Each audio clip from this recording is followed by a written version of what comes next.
Charlie Kirk recently had a debate with a vegan, and it went so badly he took it down. His own fans called him out for being rude, dismissive, and losing the debate. The person he debated, Michael Biletek, a fighter, a fitness coach, a masculinity coach. Not exactly your stereotypical soy boy. So let's take a closer look at the debate Charlie Kirk didn't want you to see. So I've seen, based on most of your clips, that I agree with most of your beliefs and stances on things besides Israel.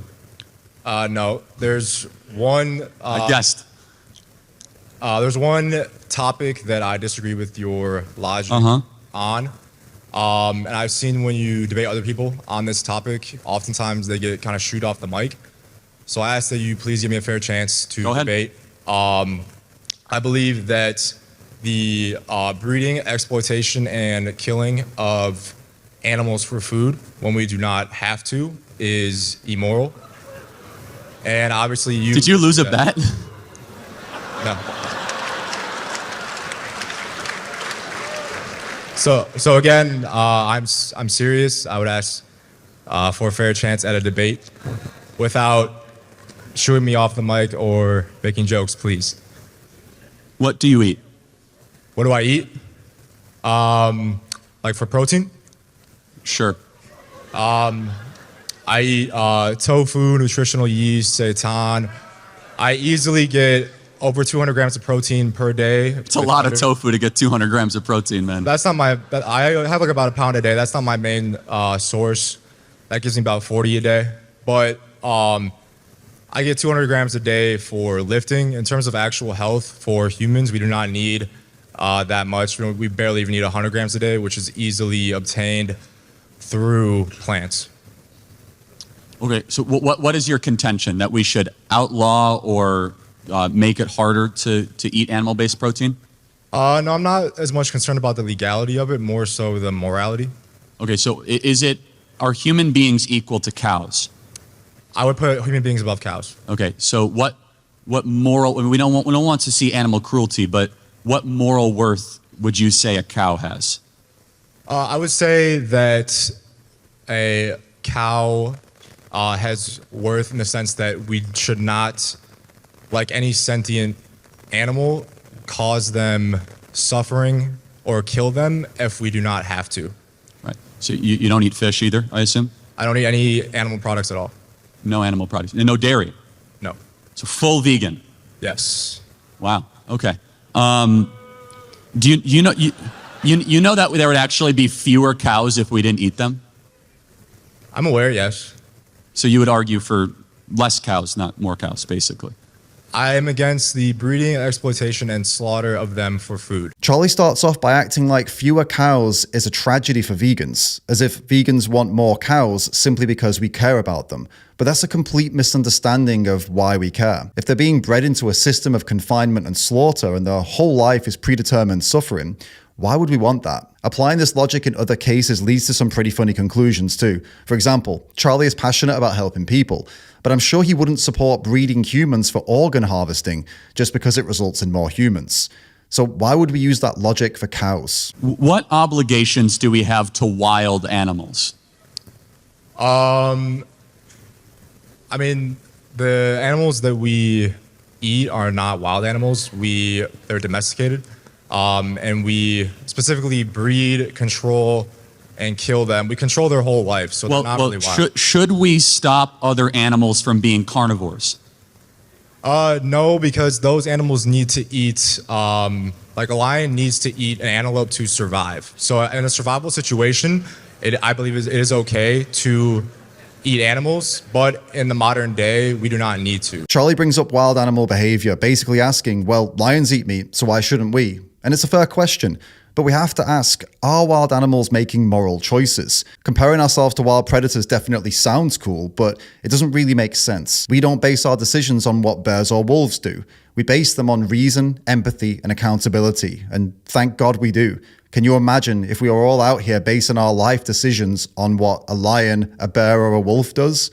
That would be a pretty messed up world. Charlie is standing on a stage talking about philosophy and values, so when he tries to compare himself to a predator, it doesn't work. It's like saying a baby cries, so it's okay for adults to throw tantrums.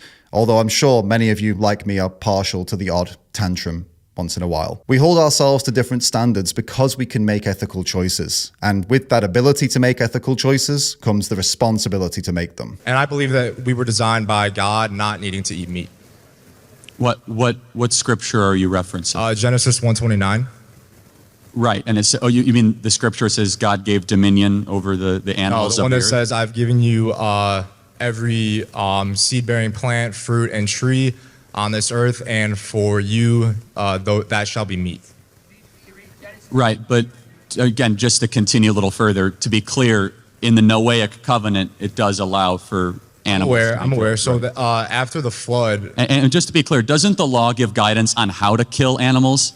Like how to kill animals in certain ways? The Bible is explicitly pro-meat eating, so much so that they would kill an animal as a sacrifice to God, or kill the fatted calf in celebration of something. I mean, when Jesus came, he ended the sacrifice, the animal sacrifice. So, again, I think during that time, there was a lot more food shortage. Well, hold on. Jesus ate fish. He fed the 5,000 with fish. Yeah, so like I said. And so, I don't understand.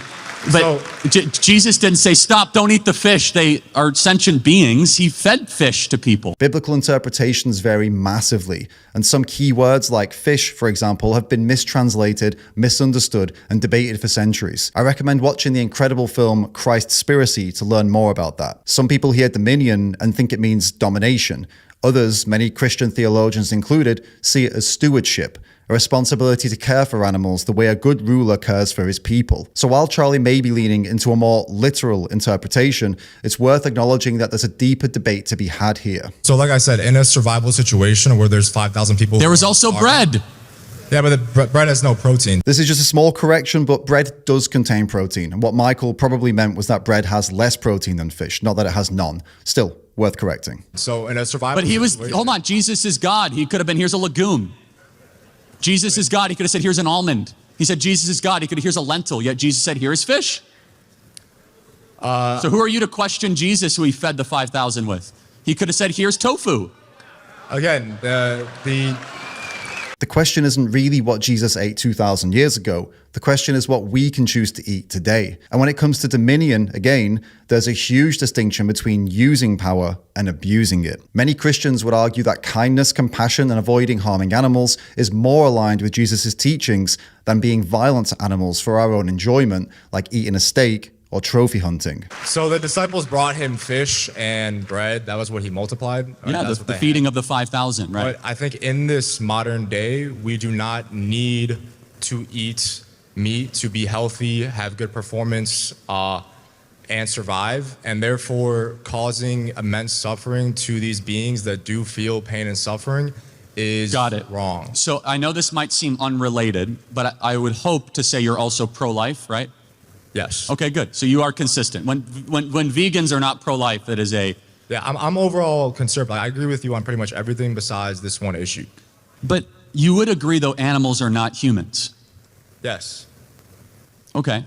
But you would say, if I eat a steak, am I doing something immoral? I would say that if you eat a steak knowing that, and you didn't have to, and you chose to pay for an animal. Yes, I plan to do this tonight, so tell me what. Michael the vegan has already made it clear that this is a serious, deeply moral topic for him, and he politely asked Charlie to treat the conversation with respect, because this is about real animal suffering. Charlie now responds by joking that he's going to go and eat a steak that same night. Now, humor has its place, but this, in my opinion, wasn't the time to be scoring laughs. It should have been about seeing whether two people could actually connect on shared values, like caring about unnecessary suffering. Charlie may not have meant to be disrespectful, but it came across that way. It shows that he wasn't engaging with the arguments, and he was just playing to the crowd.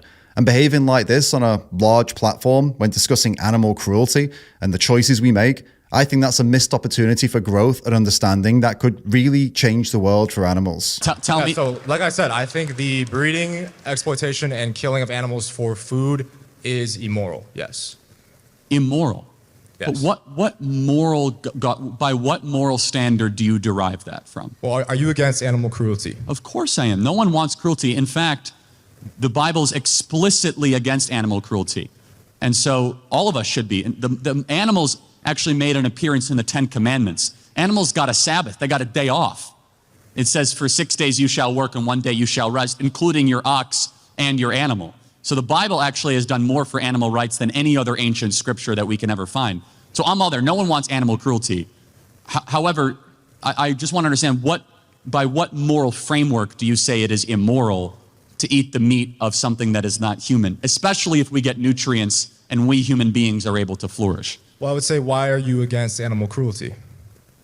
Well, first of all, no one wants to see something suffer unnecessarily. Charlie makes a key statement that he doesn't want anything to suffer unnecessarily. And that's a powerful point, because if we accept that, then we also have to ask, are the things we do to animals necessary? The Trump administration, for example, just started phasing out animal testing on dogs and other animals, which is amazing.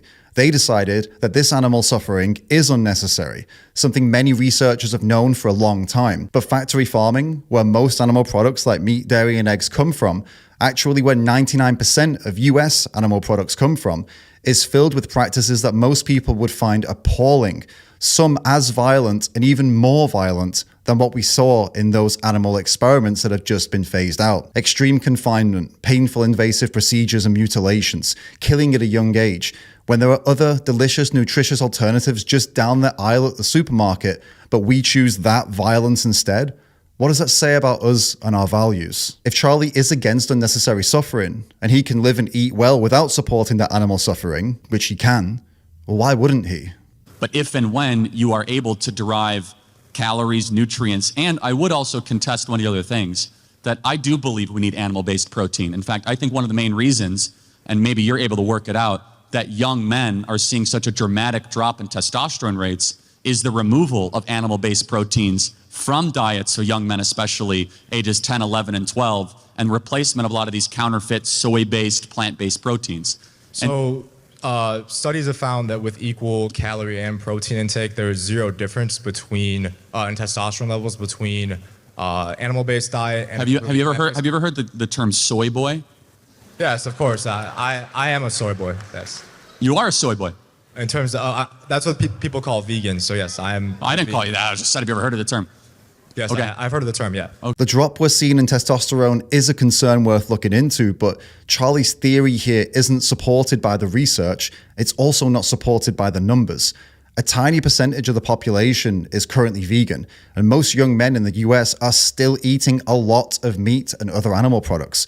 So if testosterone levels are dropping, it's likely not due to what Charlie's saying. It's likely more due to other factors like stress, sleep, and various changes in our lifestyles over the years, not tofu. Okay. So that's because... Hold on, but again, I don't want to get too deep in the biology, but soy is inherently estrogenic, right?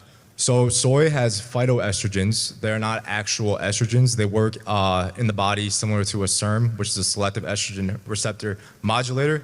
What that actually does, in some situations, that can actually lower estrogen in males if they have an estrogen imbalance, and suppress testosterone production. It does not suppress the testosterone production. Studies have found equal testosterone between meat eaters and vegans, considering calories and protein equal. In addition, many professional athletes No, the consumption of soy. The consumption of soy. Yeah, I mean, most, in order to... Let's get down to one last question, though, just from a very technical one. Michael starts citing studies and Charlie changes the subject. That's something you see a lot when someone realizes they're losing ground. Soy has been studied extensively. It doesn't lower testosterone. It doesn't feminize men. Actually, soy protein and whey protein result in similar muscle gains when combined with resistance training. But even if you're still unsure about soy, it's not a problem. You don't have to eat soy to make better choices for animals. There are plenty of other animal-free food options to choose from. We should try not to confuse cultural anxiety around masculinity with nutritional science. Masculinity isn't about eating meat. It's about values like strength and integrity. And I believe choosing to protect the vulnerable and not dominate them is a masculine trait. Wouldn't you agree that it is far more expensive to eat vegan than to eat animal-based protein? You have to go out. It's about the same. Like a pound of, like when I before I went vegan, I'd have like 93% ground beef for like lean protein. That'd be like, at Aldi, it was like $6. So now I eat seitan, which most people don't know because it's, I just eat meat.